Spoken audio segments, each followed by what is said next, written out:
नमस्कार विद्यार्थी मित्रांनो, आपण आता नेक्स्ट टॉपिक पाहणार आहोत. टॉपिकचं नाव काय?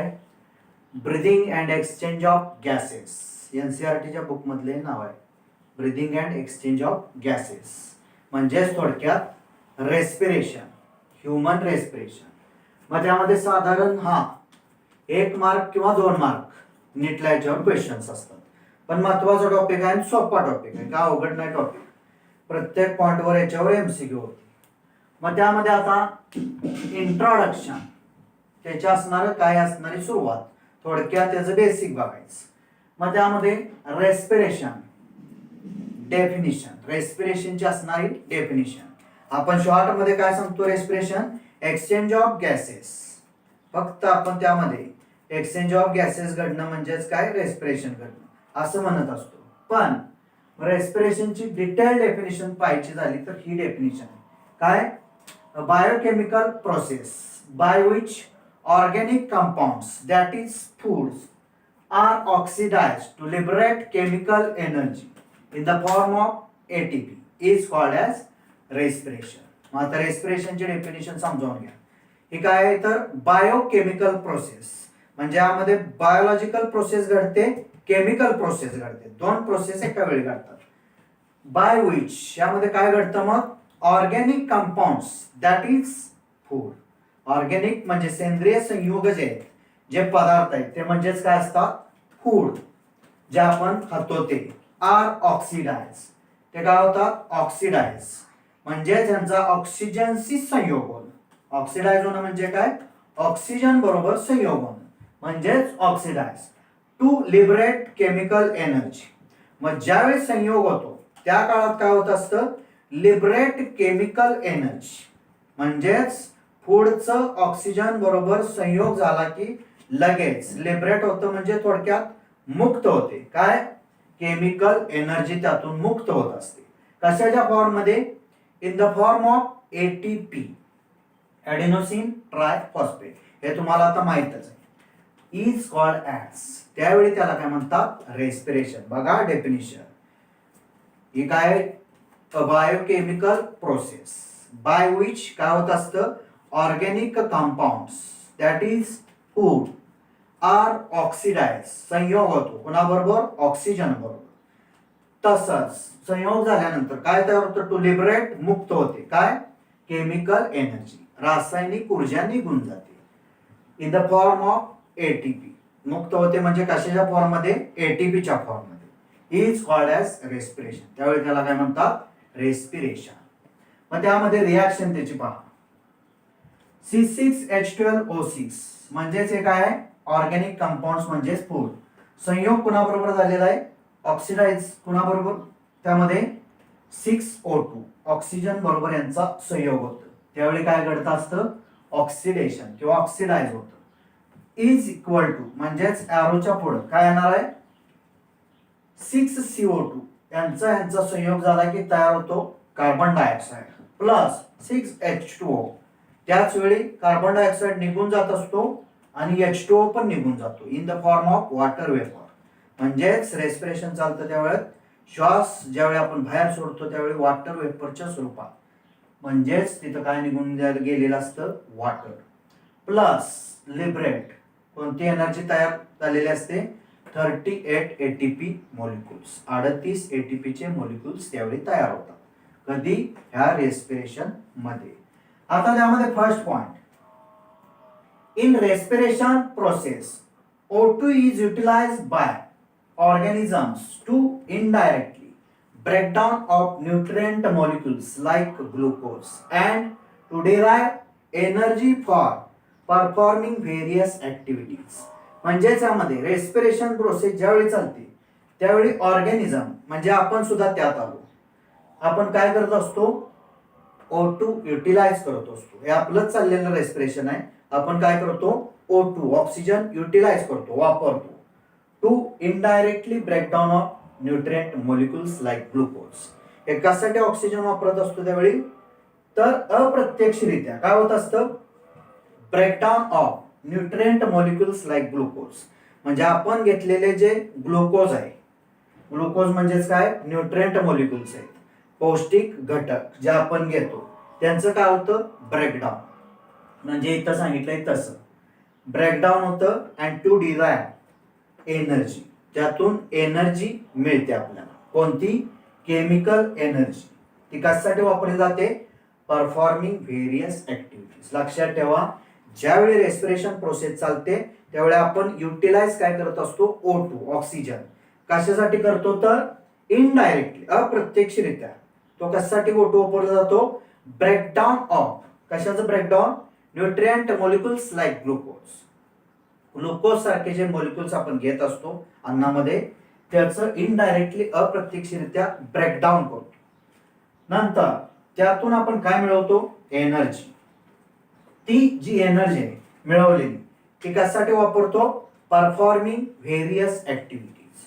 वेगवेगळ्या ज्या ऍक्टिव्हिटीज आहेत त्या ऍक्टिव्हिटीज आपल्या बॉडीमध्ये घडवण्यासाठी आपण ती एनर्जी वापरत असतो. समजलं? Next point second, in respiration process CO2 is released during catabolic reactions which is harmful to organisms. म्हणजेच हीच रिॲक्शन, ह्या रिॲक्शनच्या भोवती सगळं फिरतंय. ज्यावेळी रेस्पिरेशन प्रोसेस आपली चालते त्यावेळी आपण काय करत असतो? CO2 released. का तर इनटेक ऑफ ऑक्सिजन, ऑक्सिजन आपण आत घेत असतो, CO2 काय करतो? थ्रोन आउट, बाहेर फेकण्याचं काम करतो, म्हणजेच रिलीज करतो during catabolic reactions. Catabolic reactions म्हणजेच काय? It is a part of metabolism. Catabolism हे कुणाचा पार्ट आहे? तर मेटाबॉलिझमचा आहे. मग यामध्ये काय होत असतं? In which process. मग यामध्ये काय होत असतं? Complex food molecules breakdown for simple smaller molecules. म्हणजेच कॉम्प्लेक्स जे फूड असतं ते ब्रेकडाऊन होतं. ब्रेकडाऊन होऊन तयार काय होतं? स्मॉलर मॉलिक्युल्स तयार होतात. कशामध्ये? कॅटाबॉलिक रिॲक्शन ज्यावेळी घडते त्या काळात. म्हणजेच ही कशाचा पार्ट आहे? मेटाबॉलिझमचा, चयापचयाचा. म्हणजेच आपण ज्यावेळी O2 घेतो त्यावेळी CO2 रिलीज करतो ऍटमॉस्फिअर मध्ये. CO2 रिलीज करणं म्हणजेच ते काय? Harmful to organisms. ते CO2 रिलीज करतो म्हणजेच आपल्या बॉडीला ते हार्मफुल असतं, म्हणून ऑटोमॅटिक काय होत असतं? रिलीज करतो आपण, म्हणजेच रेस्पिरेशन मध्ये टाकून देतो, बाहेर सोडतो. समजला? हा सेकंड पॉइंट. आता नेक्स्ट पॉइंट, रेस्पिरेटरी ऑर्गन्स. म्हणजेच त्यामध्ये रेस्पिरेशन साठी लागणारे प्रत्येक ॲनिमल्स मध्ये ऑर्गन्स, अवयव वेगवेगळे असतात. म्हणजेच first point, in different groups of animals mechanism of breathing varies and it is depending mainly on their habitats and level of organization. म्हणजेच in different group of animals, ॲनिमलचे वेगवेगळे ग्रुप आहेत.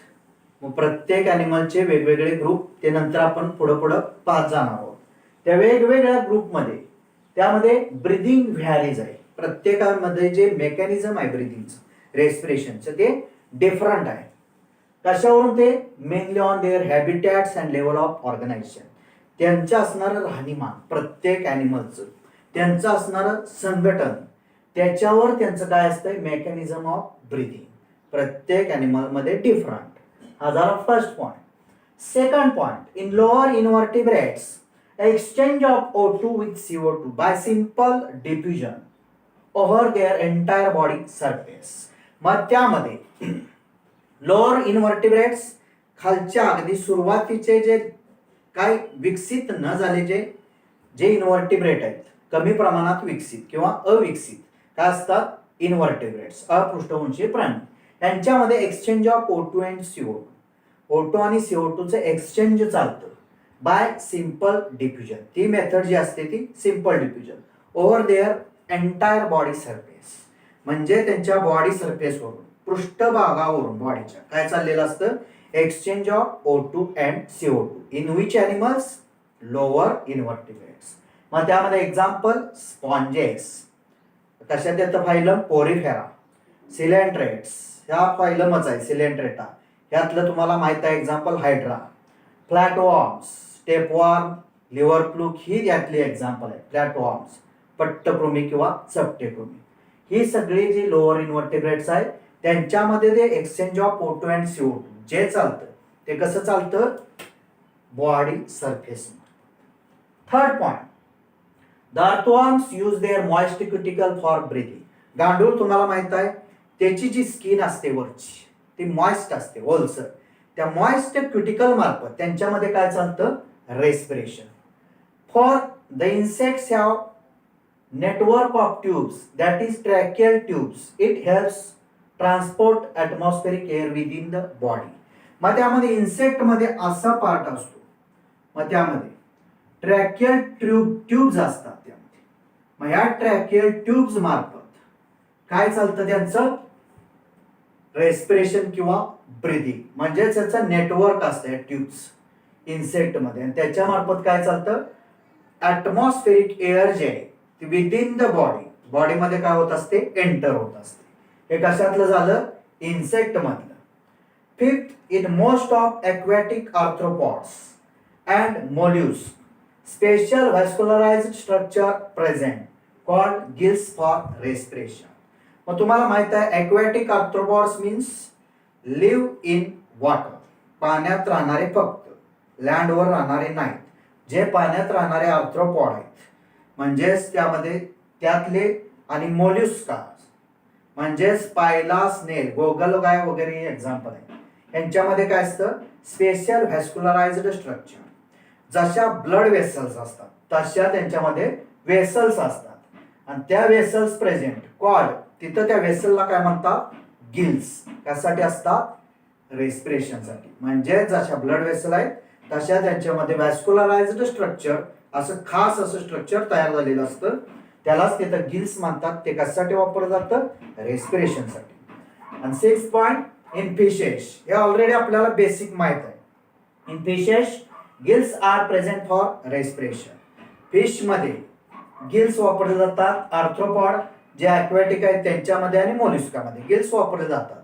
का तर O2 is present in water. This O2 is used for respiration.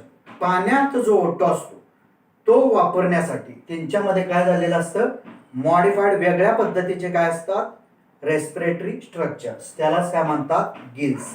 त्या गिलच्या साह्यानं fishes काय करत असतात, रेस्पिरेशन करतात. म्हणजेच O2 प्रेझेंट इन वॉटर, पाण्यामधला असणारा वॉटर मधला जो प्रेझेंट O2 आहे तो घेण्याचं काम करतात, इनटेक करण्याचं काम करतात.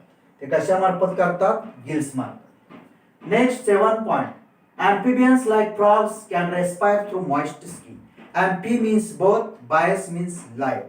दोन्ही ठिकाणी राहणारे म्हणजेच on land as well as in water, पाण्यात आणि जमिनीवर राहणारा तुम्हाला माहित आहे फ्रॉग.